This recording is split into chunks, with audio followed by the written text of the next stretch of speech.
আপনারা অনেকেই হয়তো ফেসবুকে বা মিডিয়ায় এই খবরটা আপনারা দেখছেন। দেশবরেণ্য বক্তা হাবিবুর রহমান মিসবাহ, তাকে নিয়ে এখন চারদিকে আলোচনা সমালোচনা চলছে। খবরের কাগজ ও মিডিয়া বলছে যে তার নাকি মোট 9টি বিয়ের তথ্য পাওয়া গেছে। শুধু তাই নয়, তার 5 নম্বর স্ত্রী তার বিরুদ্ধে মামলা করে দিয়েছেন এবং আদালত থেকে সমনও জারি হয়েছে। এর পাশাপাশি তার বিরুদ্ধে একাধিক পরকীয়ার মতো গুরুতর অভিযোগ উঠেছে।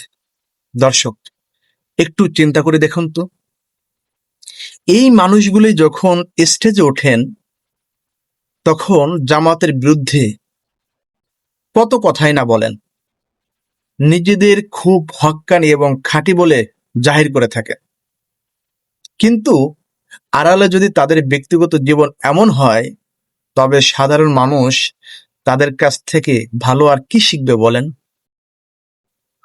যারা ইসলাম ঠিকমতো বোঝে না কিংবা সুযোগ খোঁজে ইসলামকে নিয়ে ট্রোল করার বা ধর্মকে ছোট করার, তারা তো এখন একদম সুযোগ পেয়েই গেছে। তারা ভাববে ইসলামের বড় বড় কথা বলা মানুষদের যদি এই অবস্থা হয়, তবে তো পুরো ধর্মটার উপরে আঙ্গুল তোলা যায়। এই সুযোগটাই কিন্তু ইসলাম বিরোধী মানুষগুলো পাচ্ছে, যা আমাদের জন্য অত্যন্ত লজ্জার এবং দুঃখের।